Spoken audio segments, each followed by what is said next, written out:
Yeah. Yeah. Yeah.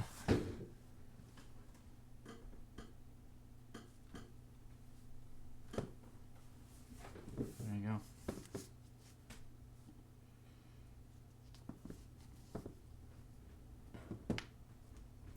Yeah. A lot of uncertainties, but yeah, I guess you just have to sort of make your decision based on what you're comfortable with, and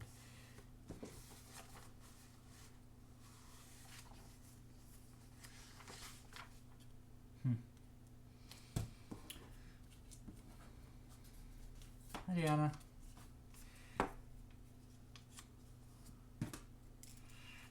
6-minute mark. Okay, so I've been going through our chapter 11 book, and and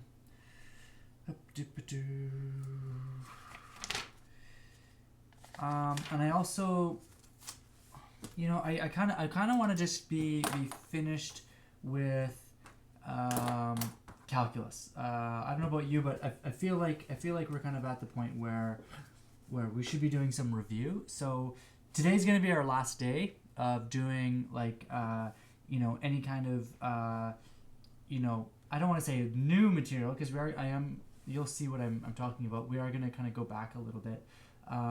But after today, we're going to be doing review. So we'll be doing some stuff like from chapter 1, like doing some limits and doing stuff with just functions and derivatives and that sort of thing.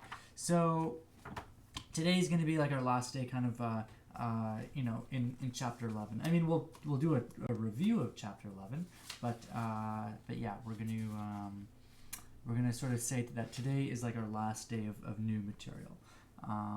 So I thought we could do something kind of a little bit similar to what we did yesterday, in that I gave you a little bit of time yesterday to work on some problems. But I went through your book, and I kind of compared what we have in our book with the topics that are, oh hey Ron, some of the topics that I know are going to be on the exam, or at least topics that I know are not going to be on the exam. So long story short, we're not going to do 11.6. 11.6 is I'll basically just like tell you the gist of it. 11.6 talks about Taylor series, and it tells us like, do you remember okay, so remember if we go back, what was it, chapter 8 or chapter 9, when we had the approximations to, like, we had the Riemann sums that were an approximation to an integral, and then we had this formula, that weird formula with like the denominator of 24. Do you remember what I'm talking about? That told you how accurate your approximation was. I think this was in chapter 8. Let me see if I can find what I'm talking about. Or no, chapter 7, I think. Yeah, I think it was chapter 7. Was it? Yeah, here we go. On page 361. Remember page 361? We had, here, I'll make my, my camera bigger. There we go. So page 361, we had these formulas that they basically told us like how big of an error our approximations to the integral were, right? So we had like the midpoint of n, that corresponds to using the midpoint as our Riemann sum. And so it gave us some kind of error bound to say, okay, well, yeah, we have some error. This is what the error is. So chapter 11.6 or section 11.6 is something similar, where we have Taylor's inequality, and that's on page 516. So that's right here. And we're not gonna go over it in great detail, or like pretty much at all. But Taylor's inequality is saying that like we're gonna have some kind of error when we have a Taylor series, and that error can be expressed with this formula. So that's what Taylor's inequality is all about. And I guess it's sometimes known as the Lagrange error bound. So yeah, that's what it's about. So we're gonna skip it because it's not gonna be on the exam, and I think it's about time that we start doing some review. So I don't want to do any more material after today. Oops, how do I get my face is too big now. How much more time do we have? What is it, May? Oh, what have I done here? May 11th, yeah. So today's date is the 24th, so that would give us 2 full weeks to do some review, and then your exam would be on Monday. So, oh, is May 12th? Okay. Right. Okay, so May 12th. So that still gives us 2 weeks, 2 full weeks of review time, which is perfect. That I think that's exactly what we need. And you guys have an exam on the 11th. That's physics. Okay, so I assume you're going to be busy then. So that's going to be basically your exam week. I believe.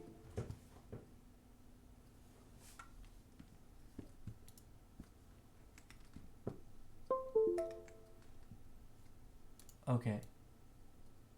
Right. Okay. So.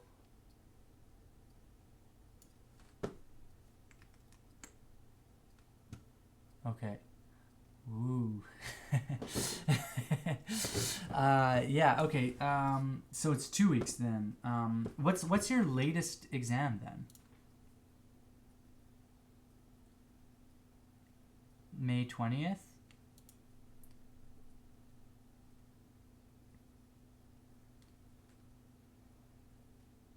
Okay. So does anyone have an exam after the 20th?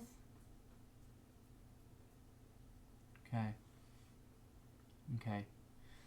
So I think it's probably a good idea to take that time off, just to give you some space, so you're not having to worry about signing in. So I guess our last class, or not our last class, but like our last calculus class, will be May 8th, and then go on.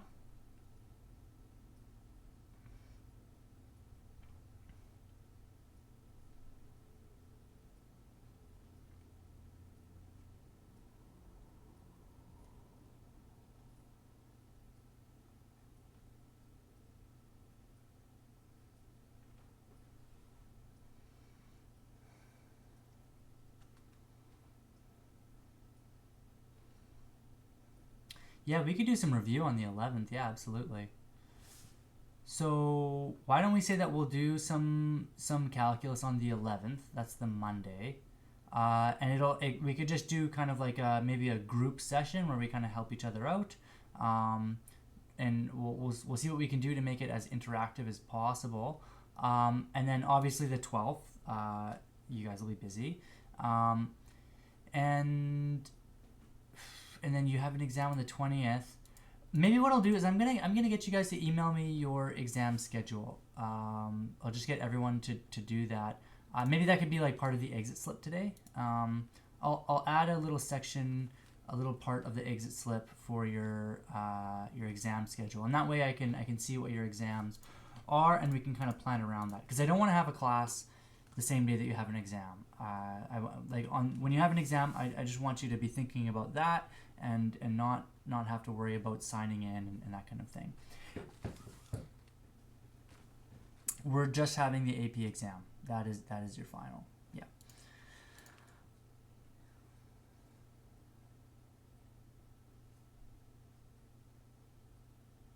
I didn't hear that.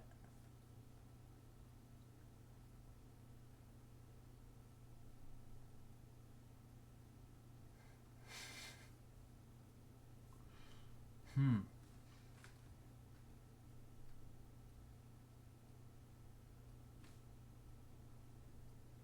9 dates. Yeah. Okay. So you're busy the whole time. Okay. But do you have any? You don't have anything after the 20th though, right? Okay. So the 20th. Okay. Okay.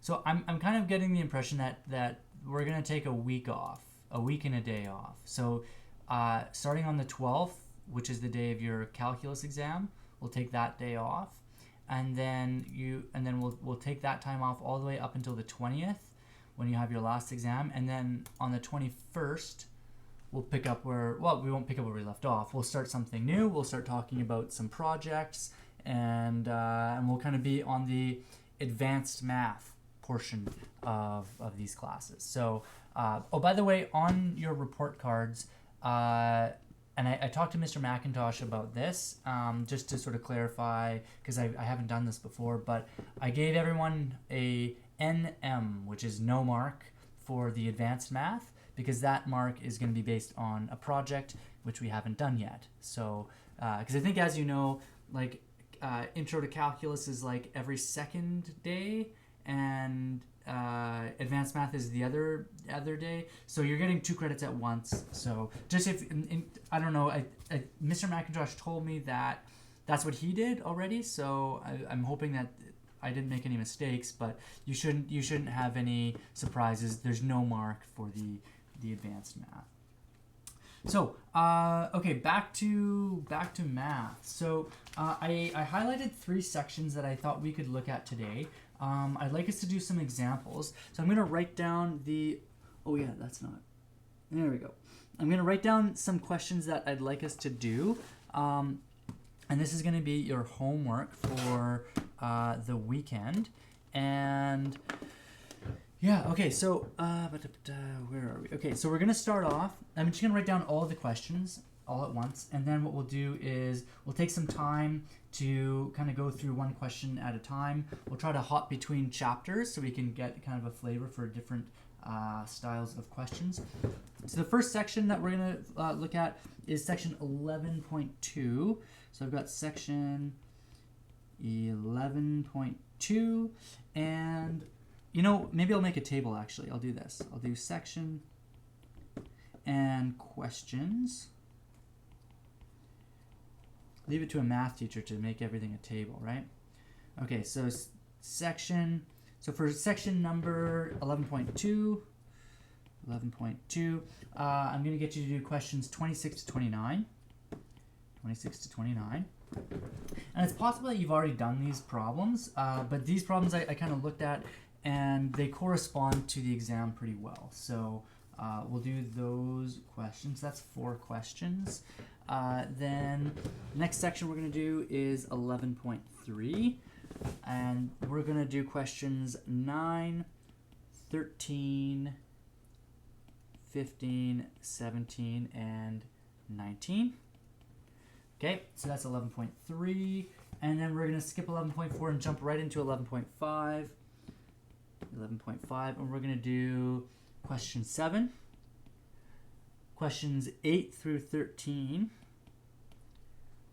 15, 17, and 19.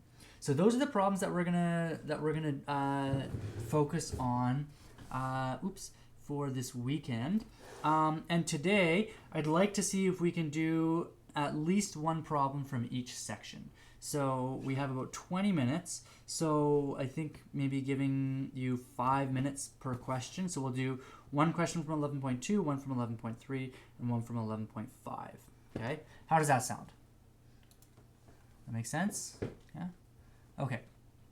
Okay, great. So let's start off just with number 26. So I'll add another column to my table, and then I'll say in class we are going to do, let's do question 26 from 11.2. Okay? So I'm going to give you 5 minutes to do question 26. Where's my clock? Here it is. I'll do this. 5 minutes. Okay? And it's okay if you don't finish it in 5 minutes, but I want you to, at the very least, take a look at the question, write it down, see what you can do, kind of fiddle around with some of the formulas that you have, and we'll see what happens in 5 minutes. Okay, so I've got the timer going now, and I'll see how you're doing in 5 minutes.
Okay.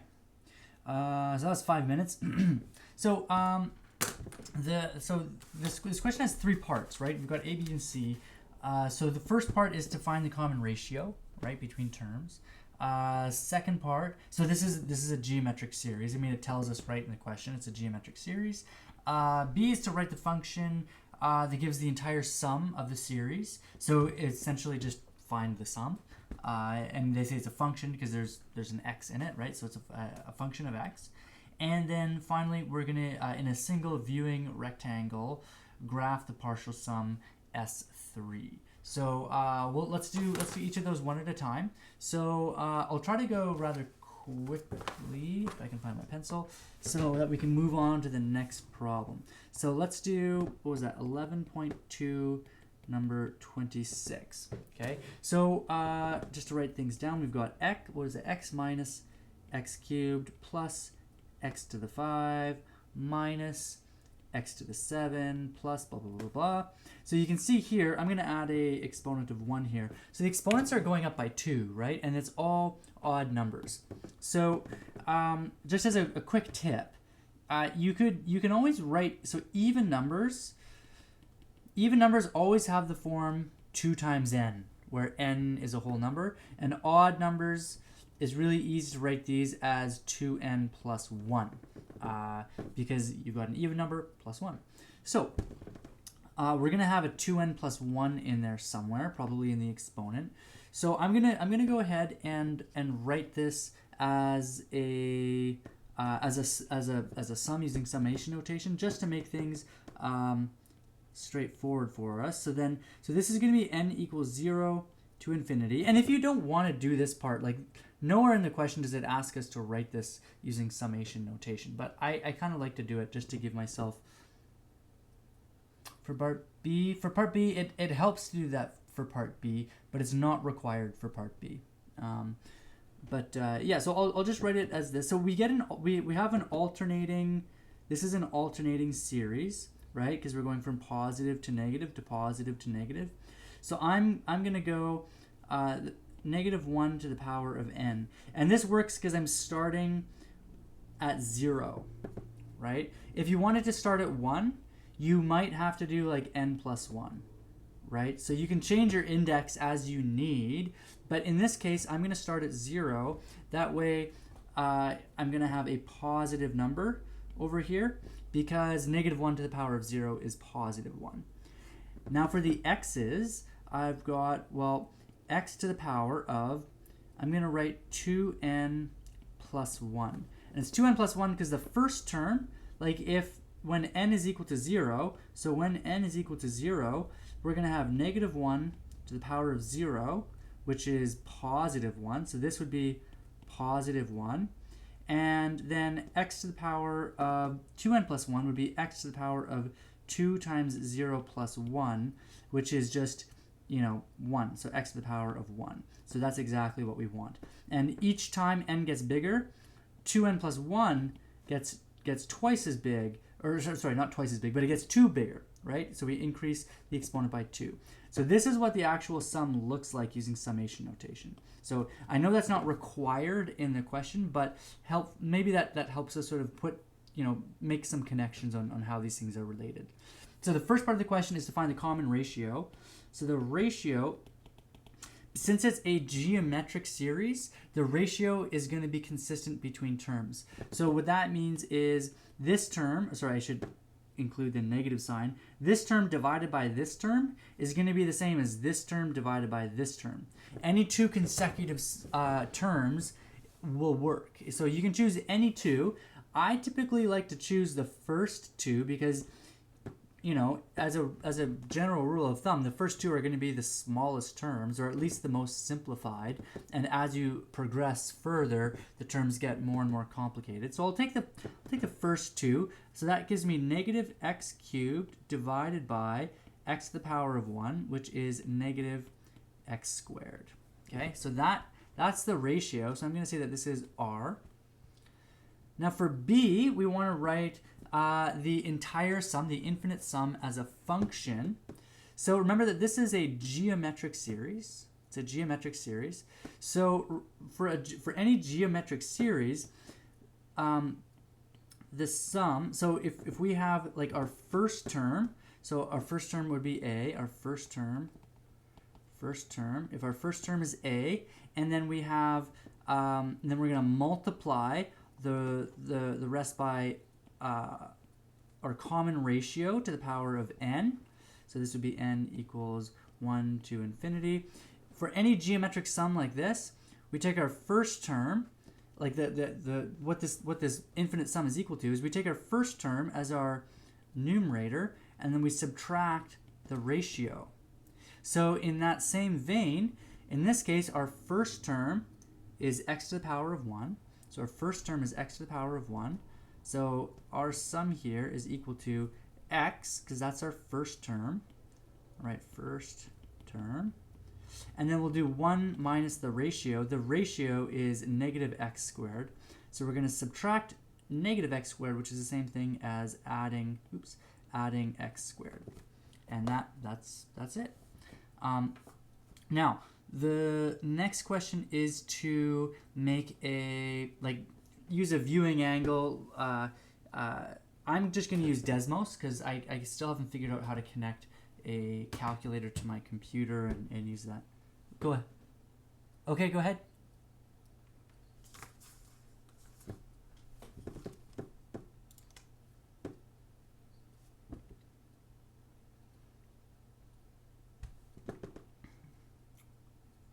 Okay, that's a good point. I mean, for these, are you talking about in here? Yeah, so I mean, it doesn't really matter where, like if you're starting at n equals 1 or n equals 0. Like if you change your index here, then you'll have to change what this looks like, and eventually A would look a little bit different. The idea is that our first term is our first term.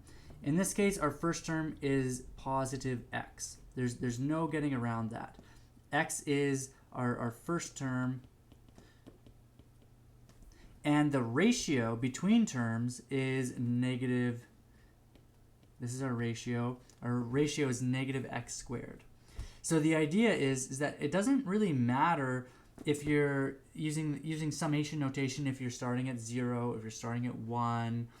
All that matters is that when you end up finding the infinite sum, you take that first term as your numerator, and in the denominator you have 1 minus the ratio, and that works for all geometric series. So like I chose to start at n equals 0. Over here I used n equals 1. I could here n equals 0. It means the same thing. The first term is the first term, the ratio is the ratio. But the index, like if I wanted to, here I'll show you what I mean. Like if I wanted to, I could have started this at n equals 1. It just looks nicer when n equals 0. But if I start at n equals 1, then I have to change all of these n's too, right?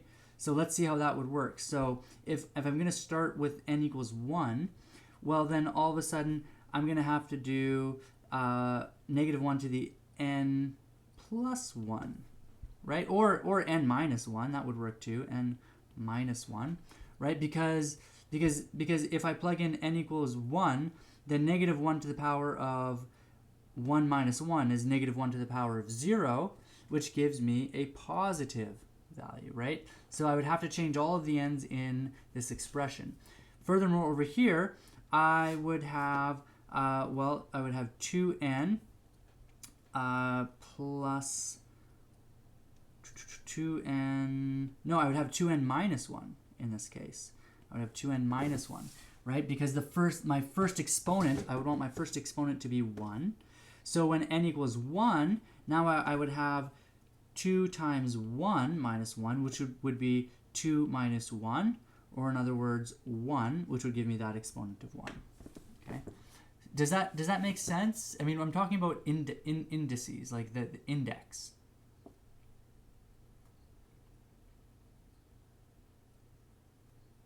Mm-hmm.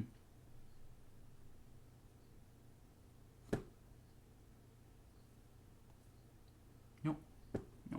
So this is equal, this is equal to the sum from n equals 0 to infinity of, what did I say that was? Negative 1 to the n times x to the 2, x to the 2n, come on, x to the 2n plus 1. Okay? Yeah, so that infinite sum is equal to this. Okay?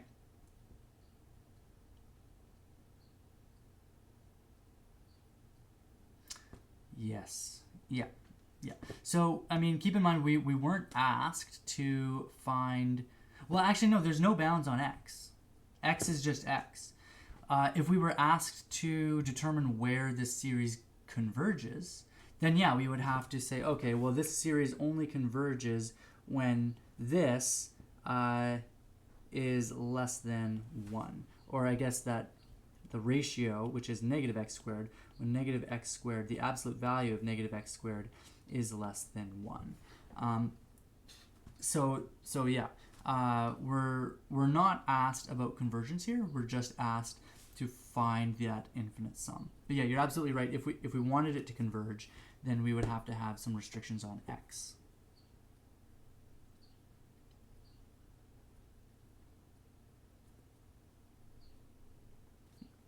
Okay, so this is the infinite sum, right? This is what it's equal to. This is like the simplified version. So this is simplified, and this is the sum. Okay, so they're equal to each other. There is no like. Are you asking like why isn't there a sum symbol in front of here? Yeah, because the whole point of taking a geometric series and simplifying it like this is because if we want to find out what this infinite sum is when like x equals, like if x equals like 0.7 or something, well, we would have to add up an infinite number of terms here, right? Which is, you know, kind of annoying. Like that takes you wouldn't be able to do it, right? You couldn't add them up infinitely. You could get a pretty good idea, because as n gets higher, these terms would get smaller and smaller and smaller. So you'd be able to see that it's getting close to a particular value.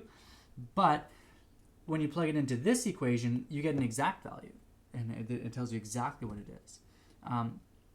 So maybe what we could do as part of a review is look at geometric series, because like maybe it would be useful to work on some geometric series that don't involve any variables.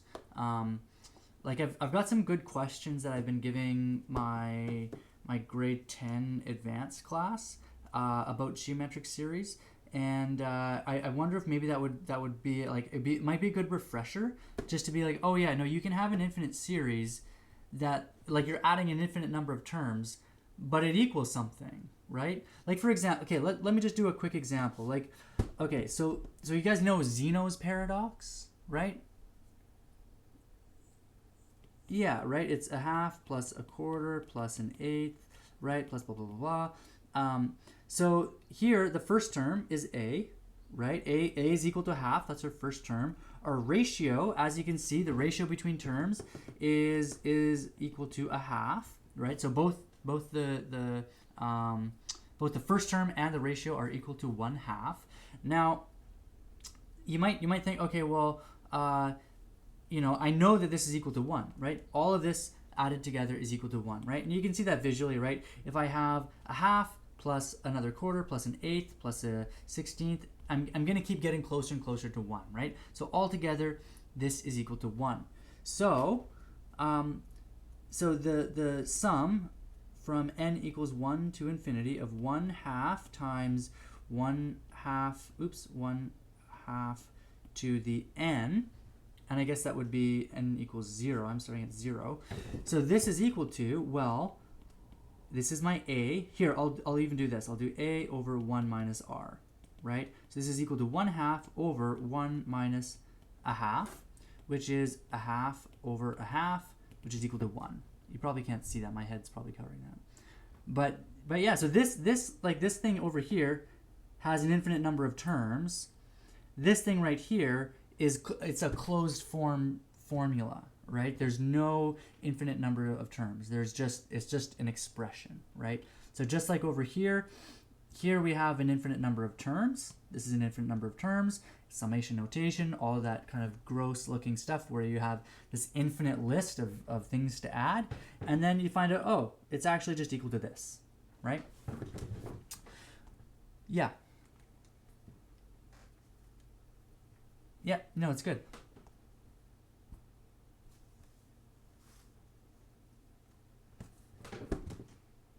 Mm-hmm. Yeah.